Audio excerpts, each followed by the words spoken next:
खबरों की शुरुआत करेंगे बड़ी खबर के साथ। सेक्स रैकेट और ड्रग्स मामले में आरोपी सागर जैन के खिलाफ प्रशासन सख्त कार्रवाई कर रहा है। इंदौर नगर निगम की टीम गुलाब बाग कॉलोनी स्थित आरोपी के मकान में पहुंच चुकी है। आपको बता दें कि बांग्लादेश की युवतियों से देह व्यापार कराने के आरोप में सागर जैन को पुलिस ने गिरफ्तार किया था।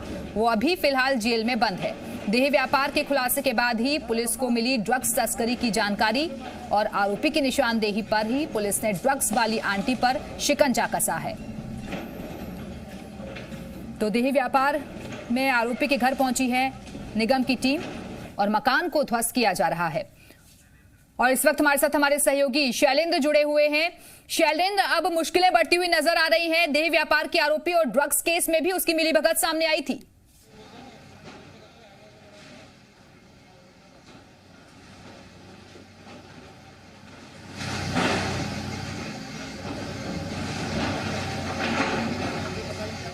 शैलेंद्र, आवाज मिल रही है आपको? चलिए, लगता है आवाज उन तक नहीं पहुंच पा रही है। एक बार फिर से जुड़ने की कोशिश करें। आपको बता दें कि ड्रग्स वाली आंटी पर भी उसी की निशानदेही पर शिकंजा कसा गया था और अब नगर निगम की जो टीम है पहुंची हुई है। इस मकान को ध्वस्त करने के लिए जेसीबी की मदद से इस मकान को तोड़ा जा रहा है, मकान को ढहाया जा रहा है। तो देह व्यापार में आरोपी के घर पहुंची है ये निगम की टीम। ड्रग्स मामले में भी आरोपी है जो कि फिलहाल जेल में बंद है। गुलाब बाग कॉलोनी स्थित मकान पर तुड़ाई की कार्रवाई की जा रही है। बांग्लादेशी युवतियों से देह व्यापार कराने के मामले में है आरोपी सौरभ जैन, जो कि फिलहाल जेल में बंद है। तो इंदौर नगर निगम ने यह अहम कार्रवाई की है और हमारे साथ हमारे सहयोगी शैलेंद्र एक बार फिर से जुड़ गए हैं। शैलेंद्र, नगर निगम की टीम पहुंची है और एक बड़ा अमला पहुंचा हुआ है मकान को ध्वस्त करने के लिए फिलहाल। बिल्कुल बिल्कुल, जिस तरीके से सागर जैन को विजयनगर थाना पुलिस ने बांग्लादेशी युवतियों के देह व्यापार के मामले में गिरफ्तार किया था और उसके बाद जो उनसे पूछताछ हुई थी उससे पता चला था कि वो लड़की को ड्रग्स के माध्यम से ड्रग्स भी सप्लाई करते थे और उसके बाद पूरे इस रैकेट को ड्रग्स रैकेट जो है उसको का पर्दाफाश हुआ था। ड्रग वाली आंटी सहित तमाम जो लोग हैं वो पुलिस के शिकंजे पर आए थे और जो सागर जैन है उसको जो है वो गिरफ्तार करके जेल भेजा गया था। और ये उसका गुलाब बाग स्थित मकान है। आप देख सकते हैं कि जेसीबी जो है वो यहाँ पहुँची है और सुबह से ही ये जेसीबी यहाँ पहुँच चुकी है। और उसके बाद जो नोटिस है वो उसको पहले ही दे दिया गया था और आज जब निगम का अमला पहुँचा और उन्होंने बाकायदे उस नोटिस की तामील तो पहले ही कराई जा चुकी थी। नोटिस का हवाला देने के बाद उनसे घर का सामान जो है वो खाली कराने के लिए कहा, लेकिन घर पर कुछ ज़्यादा लोग मौजूद नहीं थे। कुछ लोग मौजूद थे जिनको भी बाहर निकाला गया। उसके बाद निगम अमले के द्वारा ये पूरी तुड़ाई के कार्रवाई को अंजाम दिया जा रहा है। जिस तरीके से डीआईजी हरिनारायण चार्ली मिश्रा ये पहले ही कह चुके थे कि जो माफिया हैं उनकी जो जिन्होंने इन गलत धंधों से खासकर इसमें या ड्रग्स की बात करें या देह व्यापार से जो काली कमाई से मकान तैयार किए हैं या संपत्तियां अर्जित की हैं, उन सबको नष्ट करने का काम किया जाएगा और वही काम जो है वो आज से शुरू कर दिया गया है।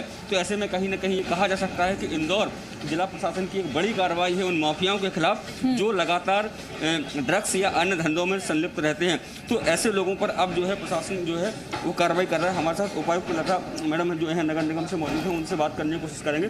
मैम, किस तरह की कार्रवाई है और किस तरह से अंजाम दिया जा रहा है? ये नगर निगम के द्वारा अवैध निर्माण के खिलाफ कार्रवाई चल रही है और ये 1550 में एक मकान बना हुआ था।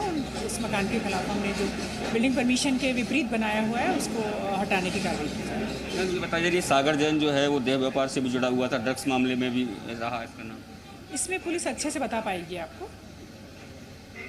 तो जो नगर निगम की उपायुक्त मैम है वो बता रही हैं कि ये जो मकान है वो बगैर परमिशन के बनाया गया था और यही कारण है कि निगम का अमला जो है वो इसको नेस्तनाबूद करने पहुंचा है। हालांकि जो पुलिस के अधिकारी हैं उनका साफ तौर पर पहले से ये कहना था कि जिस तरीके से जो माफिया हैं उन लोगों पर लगातार अब शिकंजा कसा जाएगा, क्योंकि उनकी गिरफ्तारी तो हो चुकी है लेकिन बहुत आवश्यक हो जाता है कि उनकी आर्थिक तौर पर कमर तोड़ना, और वही प्रयास जो है वो अब जिला प्रशासन के द्वारा किए जा रहे हैं। जिस तरीके बिल्कुल शैलेंद्र, और सवाल यही उठता है कि आखिरकार इतना बड़ा साम्राज्य और ये जो संपत्ति है कैसे अर्जित कर ली गई और वो भी नियमों को ताक पर रखकर। देखिए, बिल्कुल बिल्कुल यही कारण है कि एसएसपी इंदौर ने अब ईडी को भी पत्र लिखा है और जो लोग अब तक पुलिस गिरफ्त में आए हैं, खासकर ड्रग्स मामले में जो लोग आए हैं, उनकी ईडी से जांच कराने की मांग की है और उन्होंने कहा है कि इन लोगों के द्वारा अवैध तरीके से जो संपत्तियां हैं वो अर्जित की गई हैं, और खासकर ड्रग्स जैसे सप्लाई के मामले में इस तरीके से 70 करोड़ का जो ड्रग्स पकड़ा गया था। उसके बाद जो यहाँ के जो अग्रवाल बंधु हैं उन पर भी अब पुलिस शिकंजा कसने की तैयारी कर रही है, क्योंकि उनके द्वारा भी ये था कि टेंट का व्यवसाय के बहाने वो लोग ड्रग्स जो है सप्लाई करते थे। वो न केवल हैदराबाद और दूसरे राज्यों से ड्रग्स मंगाते थे बल्कि फॉरेन तक में वो ड्रग्स सप्लाई करते थे। ऐसे में इनको समझा जा सकता है कि कितने बड़े स्तर पर इन लोगों ने जो संपत्तियां हैं वो अर्जित की हैं, और ऐसी सारी संपत्तियों की जांच जो है वो अब जो इंदौर जिला प्रशासन है वो जुटा रहा है, और सारी संपत्तियों को चिन्हित किया जाएगा, और चिन्हित करने के बाद जो मकान हैं उनको इस तरीके से निस्तानाबूद किया जाएगा, और जो दूसरी संपत्तियां हैं वो भी जिला प्रशासन अपने अंडर में लेगा। तो कहीं ना कहीं ये इंदौर जिला प्रशासन की एक बड़ी कार्रवाई है, और ऐसे माफियाओं को ये ताकीद देने की कोशिश की गई है कि यदि आप किसी भी गलत तरीके से अगर पैसा जमा करते हैं तो जिला प्रशासन की नज़र आप पर पूरी तरीके से है। और शैलेंद्र, लेकिन अक्सर जब इस तरीके की कार्रवाई होती है तो कई बार टीम को विरोध का भी सामना करना पड़ता है, जैसा कि आप जिक्र भी कर रहे थे कि नोटिस पहले ही दे दिया गया था, तो क्या परिवार के सदस्यों की तरफ से किसी तरीका का विरोध भी किया गया यहाँ?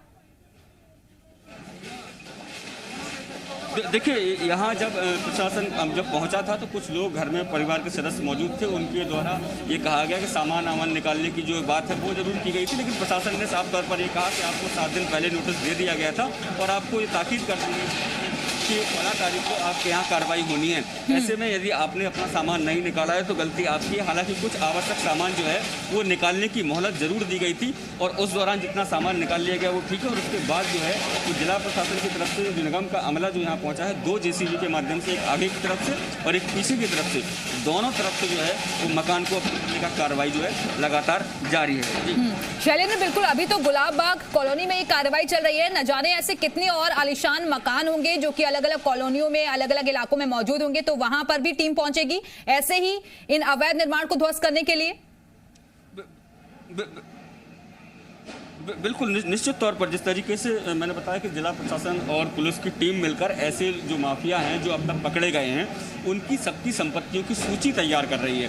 वो पता कर रही है कि आखिर कौन कौन सी जगह इन्होंने मकान ले रखे हैं, क्या का प्लॉट हैं, गाड़ियां हैं या दूसरे जो अन्य चीज़ें हैं जिससे संपत्ति जो भी है इनकी, उन सब पर जो है इस तरह की कार्रवाई किए जाने का प्रस्ताव जो है वो अब जिला प्रशासन की तरफ से भेजा गया है। और निश्चित तौर पर जिस तरीके से मध्य प्रदेश के मुख्यमंत्री शिवराज सिंह चौहान कुछ दिनों पहले जब इंदौर पहुंचे थे, उन्होंने इंदौर जिला प्रशासन की 70 करोड़ की ड्रग्स पकड़ने को लेकर न केवल तारीफ की थी बल्कि इंदौर जिला प्रशासन को फ्री हैंड भी दिया था और कहा था कि माफिया यहाँ पनपने नहीं चाहिए, उनके खिलाफ जितनी कठोर से कठोर कार्रवाई हो सकती है आप लोग कीजिए। बिल्कुल, तो माफियाओं के खिलाफ ये सख्त कार्रवाई देखी जा रही है। और बांग्लादेश की युवतियों से देह व्यापार कराने के आरोप में सागर जैन को पुलिस ने गिरफ्तार किया था। फिलहाल वो जेल में बंद है, लेकिन फिलहाल उसके मकान पर ये ध्वस्तीकरण की कार्रवाई की जा रही है।